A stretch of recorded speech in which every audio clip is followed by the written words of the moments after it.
Assalamu alaikum. Today I am going to discuss the endocrine glands, hormones, and their functions and structure. What is their chemical structure, whether they are protein, steroids, amines, peptides, etc.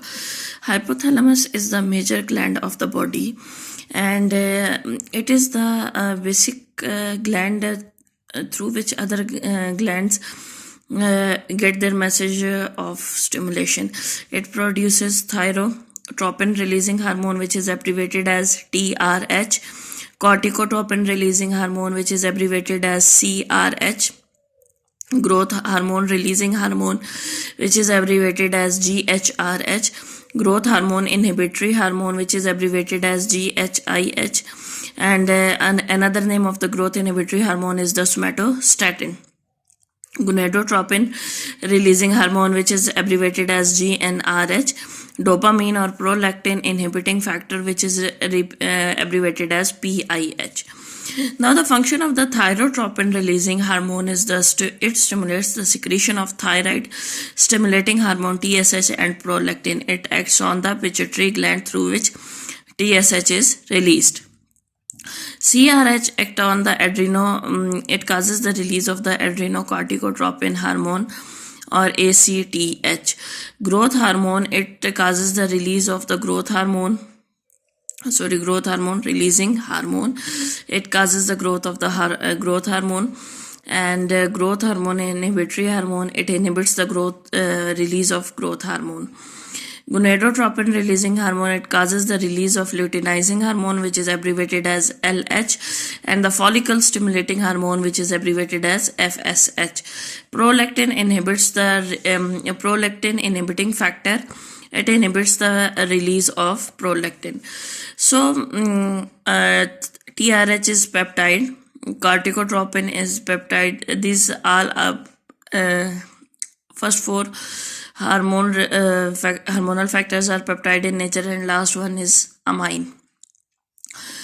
Okay, now what is the difference between the peptide and the proteins? Peptides are smaller units, and approximately they have 2 to 50 number of amino acids in them, while proteins have more. Pituitary gland has two regions, anterior pituitary and the posterior pituitary. Anterior pituitary releases hormones, growth hormone, TSH, ACTH, prolactin, FSH, and LH. All these hormones are released by the anterior pituitary gland in response to signals from the hypothalamus, as I was previously discussed in the topic of the hypothalamus.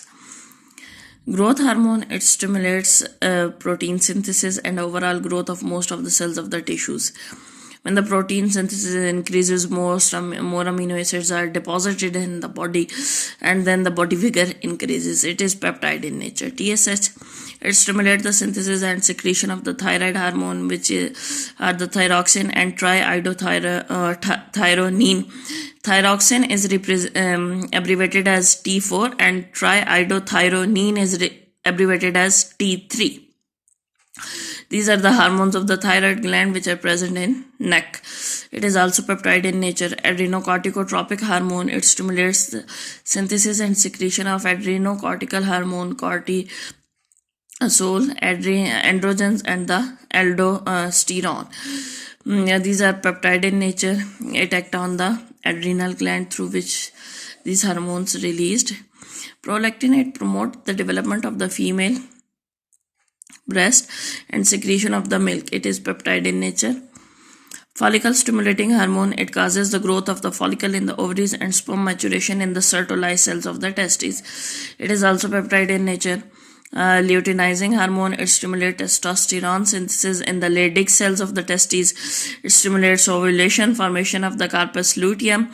Corpus luteum maintains the progesterone level and the estrogen and the progesterone synthesis in ovaries. It is also peptide in nature.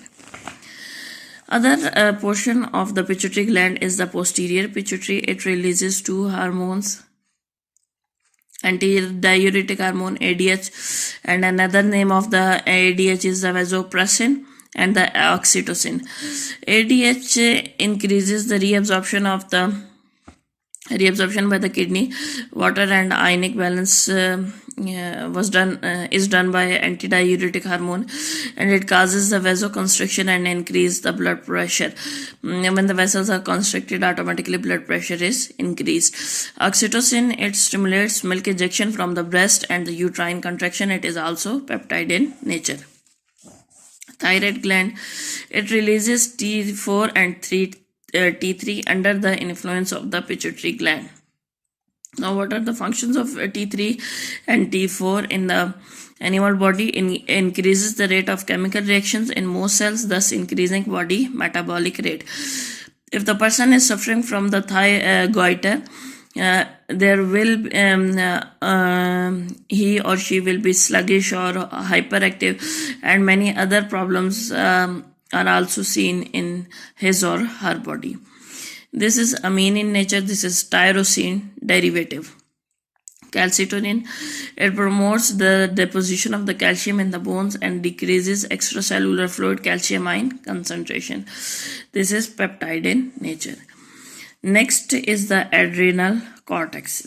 Actually, these are the two regions of the adrenal gland.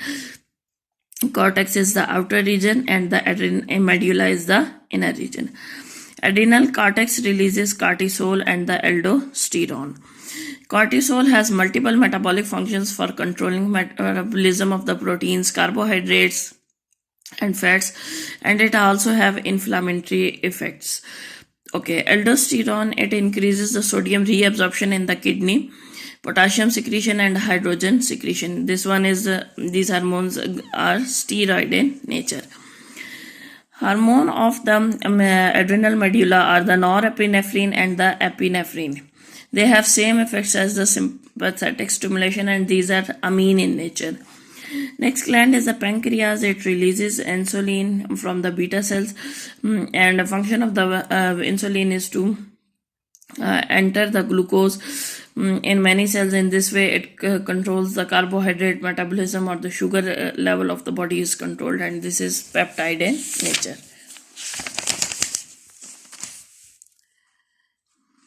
Next is the parathyroid gland. Glucagon is also released by thyroid gland from the alpha cells, and it increases the synthesis and release of glucose from the liver into the body fluids. It is peptide in nature. Parathyroid gland, it releases parathyroid hormone. It controls serum calcium ion concentration by increasing calcium reabsorption by the gut and the kidney and releasing calcium from the bones. It is peptide in nature.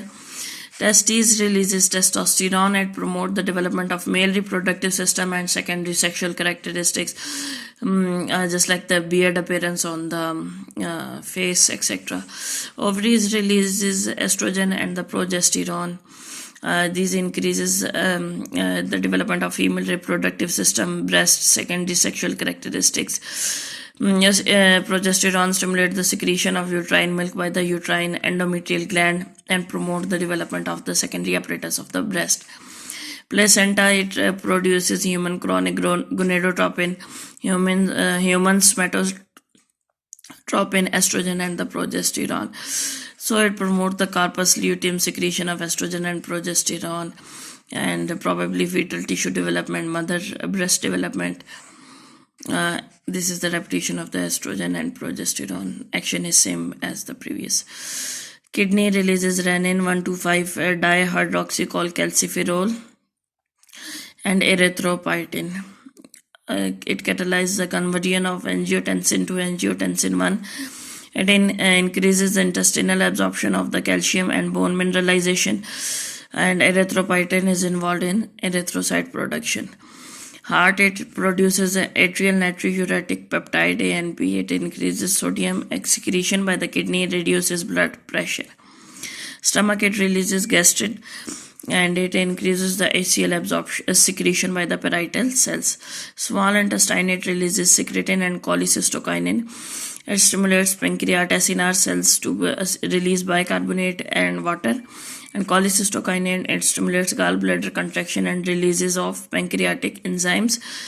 adipocytes it releases leptin, it inhibits appetite and stimulates thermogenesis. This is the completion of topic. Thank you.